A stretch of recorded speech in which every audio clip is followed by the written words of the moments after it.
What's up, guys? So right now I am in the office space and I'm about to actually read my Bible because I just need to get in my word more.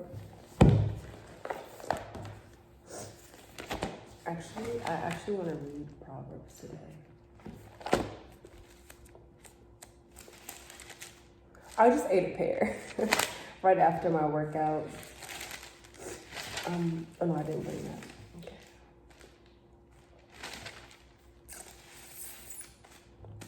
Proverbs 16. It says, "The plans of the mind and orderly thinking belong to man, but from the Lord comes the wise answer of the tongue. All the ways of a man are pure in his own eyes, but the Lord weighs the spirits, the thoughts and intents of the heart. Roll your works upon the Lord, commit and trust them wholly to him. He will cause your thoughts to become agreeable to his will, and so shall your plans be established and succeed." Gotta read that again. Roll your works upon the Lord, commit and trust them wholly to him. He will cause your thoughts to become agreeable to his will. God will cause my thoughts to become agreeable with his will. Therefore, my will, his will for my life will be rolled out because he has now put his thoughts in my head. Wow. So shall your plans be established and succeed. The Lord has made everything to accommodate itself and contribute to its own end and in his own purpose. Even the wicked are fitted for their role. Wow. For the day of calamity and evil. Everyone proud and arrogant in heart is disgusting, hateful, and exceedingly offensive to the Lord. Wow. Be assured, I pledge it, they will not go unpunished. By mercy and love, truth and fidelity to God and man, not by sacrificial offerings, iniquity is purged out of the heart, and by the reverent, worshipful fear of the Lord, men depart and avoid evil." Let's read that again, guys. So it says, by mercy and love, truth and fidelity to God, being faithful to God. By mercy and love, truth and fidelity to God and man, not by sacrificial offerings. So not coming to give offerings in order to, I want to say, be looked at as good, but correct me if I'm wrong, guys. I am, studying the Bible. And if you guys are too, let me know what you think of Proverbs 16, verse 6. So let me go read that again. So by mercy and love, truth and fidelity to God and man, not by sacrificial offerings, iniquity is purged out of the heart, and by the reverent worshipful fear of the Lord, men depart from evil. When a man's ways please the Lord, he makes even his enemies to be at peace with him. So when you are pleasing the Lord, he will make even your enemies be at peace with you. Wow. Better is a little with righteousness, uprightness in every area, and relation and right standing with God, than great revenues with injustice. A man's mind plans his way, but the Lord directs his steps and makes them sure. Divinely directed decisions are on the lips of the king. His mouth should not transgress in judgment. A just balance and scales are the Lord's. All the weights of the bag are his work, established on his eternal principles.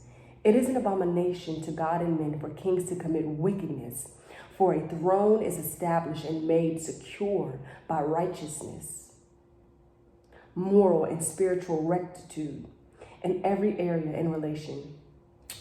Right and just lips are the delight of a king, and he loves them who speaks what is right. Wow. The wrath of a king is as messengers of death, but a wise man will pacify it. In the light of the king's countenance is life, and his favor is as a cloud bringing the spring rain. How much better it is to get skillful and godly wisdom than gold, and to get understanding is to be chosen rather than silver. The highway of the upright turns aside from evil. He who guards his way preserves his life. Pride goes before destruction, and a haughty spirit before fall.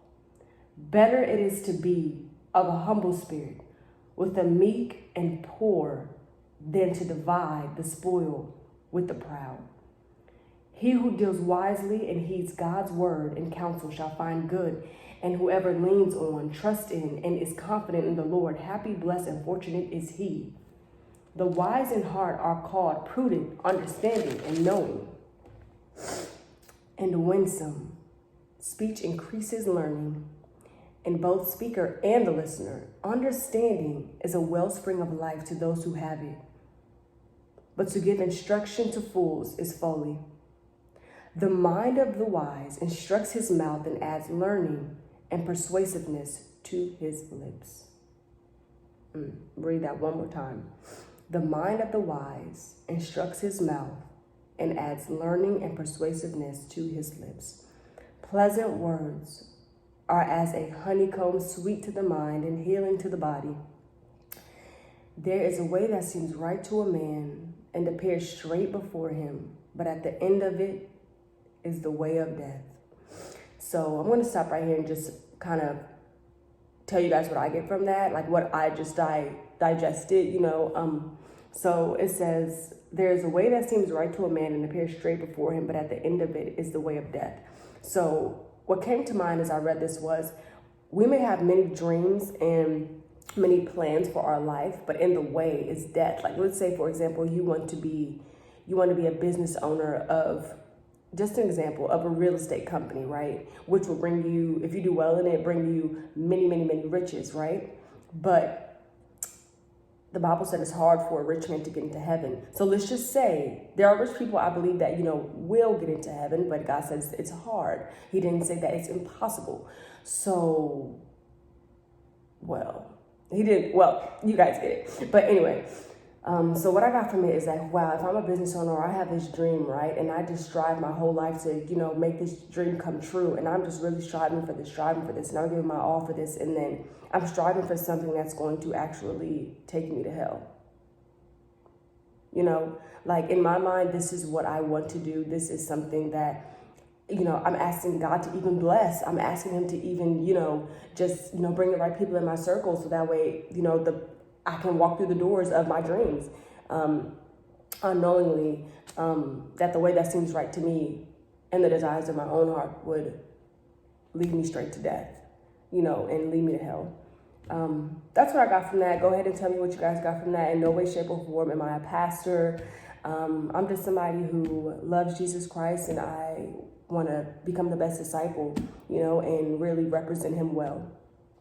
So that was Proverbs 16, verse 25 that I stopped at. So now I'm going to continue. So I'm going to start back at 25. There's a way that seems right to a man and appears straight before him, but at the end of it, it is the way of death. The appetite of the laborer works for him. The appetite of the laborer works for him, for the need of his mouth urges him on. A worthless man devises and digs up mischief, and in his lips there is as a scorching fire. A perverse man sows strife, and a whisperer separates close friends. The exceedingly grasping I want to say this word correct. Covetous, let me know. And violent man entices his neighbor, leading him in a way that is not good.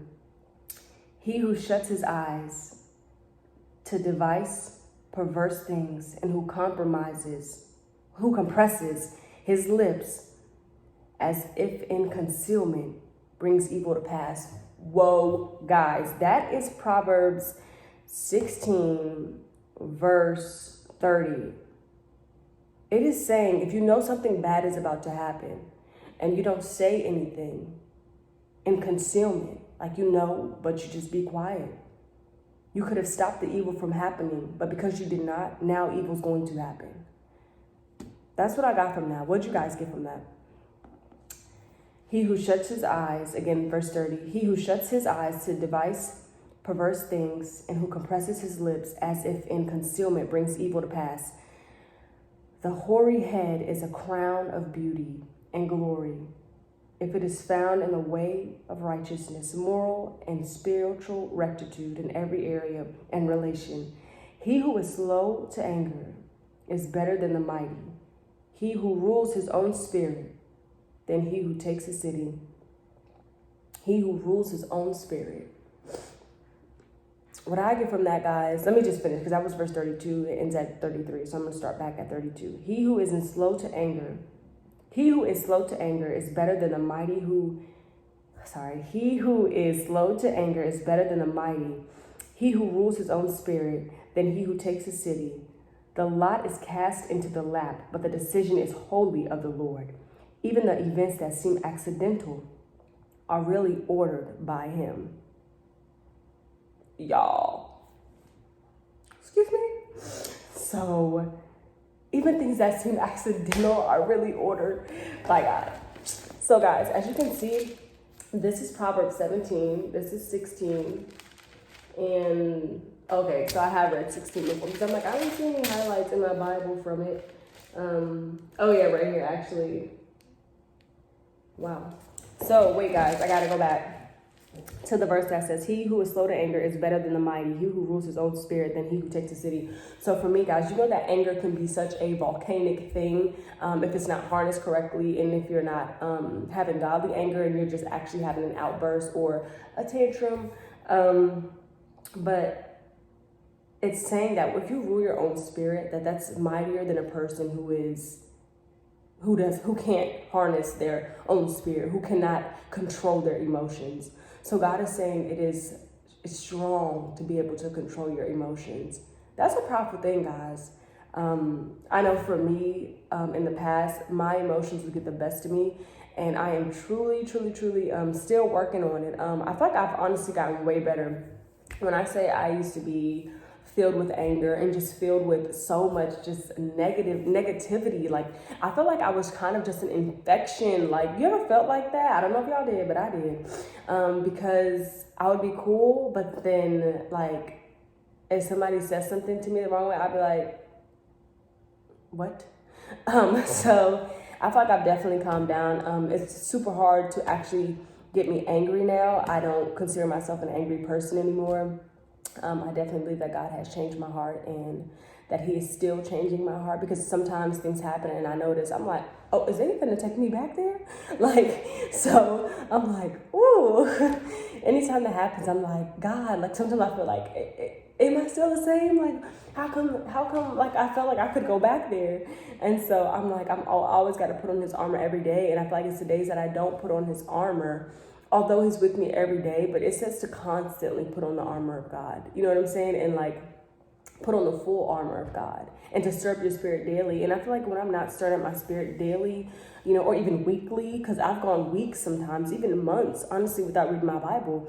And I don't want anybody to look at me like, oh, like it happened. It did. And I'm pretty sure that there are others out there just like me. And I just want to be continuously in my word and be a true follower of Christ. Like sometimes I just feel like my mind really is a battlefield, like it's the battlefield of the mind, and I just have to constantly watch what I'm watching, be careful what I'm listening to, be careful what my eyes take heed to. Like, there's just certain things I cannot watch. Like, it really disrupts my spirit, and sometimes I can't sleep, and then it'll be all I'm thinking about, all I'm talking about, and next thing you know, it's been on my mind for the past week, and I haven't even prayed about it. Like, so for me, definitely getting more in my word and getting more into my actual prayer life, because I notice I'll read my word and I pray, but I feel like prayer really needs to be one of the biggest things of my life. How's you guys' prayer life? Excuse me. But it's a work in progress, and I'm just in the process of becoming the best version of myself, spiritually, emotionally, physically, mentally. There's so many aspects that I could be better in my life, and I'm just going to take it to God and, become the person that He wants me to be. That's always my prayer, is that His will be done in my life, not my own. And so, yeah, that verse that says that God will give you His thoughts and align your thoughts with His, that's just wild, y'all. That's like godly. But peace out, guys. I will definitely be doing this more often. This